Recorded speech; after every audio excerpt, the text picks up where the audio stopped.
ativista ambiental, né? Na verdade, eu gosto de dizer que eu sou ativista da regeneração, porque a gente precisa regenerar o planeta numa velocidade nunca antes vista. Então eu trabalho para isso, mas a minha história, ela começa na moda, fiz faculdade de moda e de administração, então eu trabalhei muitos anos no mercado da moda. O que me fez me conectar muito com o comportamento do consumidor. Eu sempre trabalhei com planejamento de moda, pensando o que seria a coleção, o que as pessoas iam gostar, né? Até que eu assisti um filme que mudou minha vida, que foi o Trashed, que é um documentário do Jeremy Irons, que ele percorre vários lugares do mundo, identificando para onde vai o nosso lixo.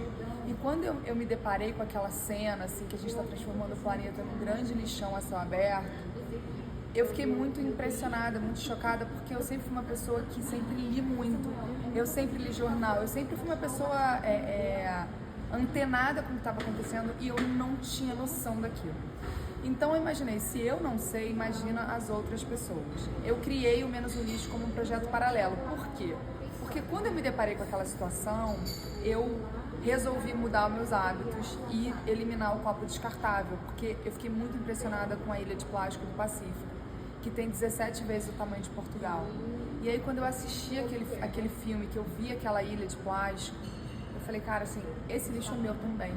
O que eu posso deixar de usar hoje para não chegar a esse lixo, né, no Pacífico, no Atlântico, ou aqui no nosso rio, sabe? E aí eu resolvi deixar de usar copo descartável. Comprei um copinho retrátil na internet e eu dei esse copo para 20 amigos que começaram a usar. E aí eles começaram a perceber o lixo que eles geravam, porque o lixo é uma coisa invisível, muitas vezes, né? E aí eu comecei a estudar sustentabilidade, então eu fui caminhando para essa área. E aí me tornei palestrante, escritora, né? Lancei um livro, Homo Integralis, e comunicadora. Eu sou uma comunicadora pela regeneração. O que acontece? Como eu tinha uma agência de conteúdo na época, o que eu fazia era conteúdo para as redes. Muito obrigada, pode deixar aqui. Ele já era um projeto, ele já nasceu como um projeto de redes sociais. Por quê? Porque eu atendia clientes nessa época nas redes sociais, então eu fazia o blog de marcas de moda, eu fazia as redes sociais, o Facebook na época, de projetos de entretenimento, de cultura, de festivais, então eu já estava muito presente. E eu tinha muitas amigas, muitos amigos que eram celebridades, né, que são celebridades, atores da Globo. E aí eu resolvi desafiar esses amigos a diminuírem o consumo deles de plástico, o consumo deles de descartável, né, de copo plástico, e distribuir o copinho. Então muita gente falava pra mim assim, você acha que você vai me dar alguma coisa com esse copinho? Você acha que a sua atitude contribui com alguma coisa? Eu falei, olha, eu não sei, mas isso é o que está dentro das minhas possibilidades. E aí eu resolvi contabilizar mesmo quantos copos eu deixaria de usar em um ano. Sendo que no meu escritório eu já não usava copo plástico, na minha casa também não, né? Obviamente, era só lugares na rua, assim, né? Ocasiões fora de casa.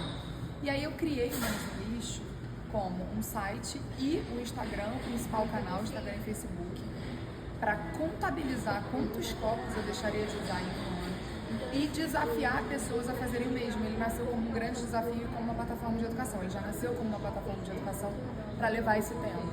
E a minha primeira desafiada foi a Nanda Costa. E a Nanda economizou em uma semana 99 copos. Hoje a Globo é o nosso maior cliente, assim, porque depois de muitos anos trabalhando com eles, a gente conseguiu substituir os descartáveis de quase todas as operações da Globo. A última agora que eles conseguiram foi a externa, que eles começaram agora depois da pandemia. Então, assim, foi um percurso, né? Foi um caminho e já começou nas redes sociais. E quando eu comecei, não tinha ninguém falando sobre isso nas redes. Eu fui a primeira pessoa a falar sobre isso. Logo depois, junto comigo, veio a Cristal Muniz, do Ano Sem Lixo, uma pessoa que eu também admiro muito, parceira de jornada, de caminhada. E depois eu me tornei defensora da campanha Mares Limpos da ONU, que nem existia quando eu lancei o Menos um Lixo. Então, quando eu comecei a falar sobre a agenda do plástico, ninguém estava falando sobre isso, assim, ainda era muito restrito a grupos de cientistas, enfim. O que eu mais percebi no Menos um Lixo é que, assim, usar um copinho pode parecer uma coisa muito pequena, mas é um grande despertar para outras coisas. Quando você se coloca como um agente de transformação e a gente começa se transformando, né? A gente muda a lente que a gente vê o mundo, a gente muda a forma como a gente vê o mundo. E a gente precisa dessa mudança de lente, porque hoje já existem todas as tecnologias disponíveis para a gente resolver a questão climática, para a gente resolver a poluição, para a gente resolver tudo. Todas as tecnologias já estão aí.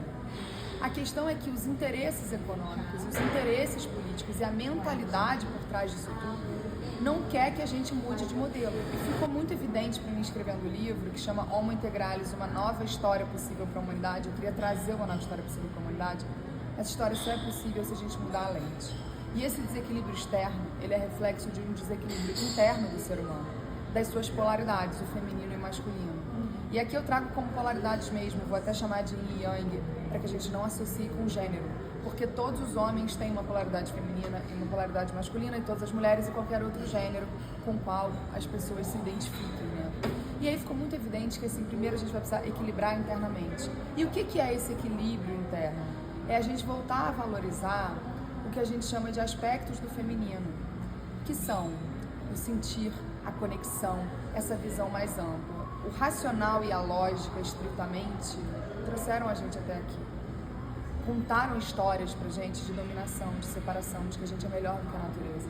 Então a gente vai precisar de uma outra mentalidade, a gente vai precisar trabalhar a nossa mentalidade, a nossa visão de mundo, pra gente sair dessa crise. E o que eu acho que é mais interessante quando a gente começa com pequenos gestos, pequenas atitudes, como esse copinho, é que a gente muda a nossa mentalidade. E aí, mudando a nossa lente, a gente muda tudo. A gente muda a forma como a gente vê e a forma como a gente se vê no mundo. Então, por isso é tão importante a gente fazer essas pequenas mudanças. A gente não começa já transformando o mundo, a gente começa transformando o que está ao nosso alcance. O que está ao nosso alcance é pequeno mesmo, né? Basicamente, a gente precisa mudar a mentalidade como um todo, porque a forma como a gente foi criando as tecnologias, a forma de cultivar, a monocultura, os transportes individuais, tudo isso foi pensado numa lógica que não privilegia o coletivo e que não privilegia o que eu chamo da agenda da vida. A gente está há muito tempo investindo na agenda da morte, e se você investe na agenda da morte, você vai colher morte. Então a gente precisa investir na agenda da vida para a gente colher vida, para a gente regenerar o planeta. Então, assim, o poder público pode fazer de um tudo, digamos assim, né? Falta ter vontade e ter, de fato, um comprometimento com a agenda climática. O que o poder público mais deve fazer nesse momento é tomar decisões entendendo que a emergência climática é presente e que quem mais vai sofrer com ela e já sofre com ela são as populações mais vulneráveis e também as mulheres. A gente precisa ter também um plano para esse pequeno produtor, porque a gente desmatou tanto, inclusive o Paraná é case de desmatamento, né? Que cadê a água? Agora a gente enfrenta uma crise hídrica e a água é a matéria-prima da agricultura, que é o maior PIB do Brasil. Só que a gente tem que olhar com uma outra lente, a gente tem que incentivar a agricultura regenerativa. Já tem tecnologia, agrofloresta. Então, por que a Embrapa hoje não está fazendo mais forte do que sempre fez o estudo, em vez de ficar estudando transgênico e como modificar semente, por que não está desenvolvendo equipamento para essa agricultura de regeneração? Como é que a gente faz um planejamento para replantar as cidades? Para ter árvores de novo, para ter animais de novo, para ter polinizadores de novo, para ter abelha de novo, né? E aí isso tudo está diretamente ligado à água. E a gente precisa, urgentemente, zerar o desmatamento no Brasil. Zerar.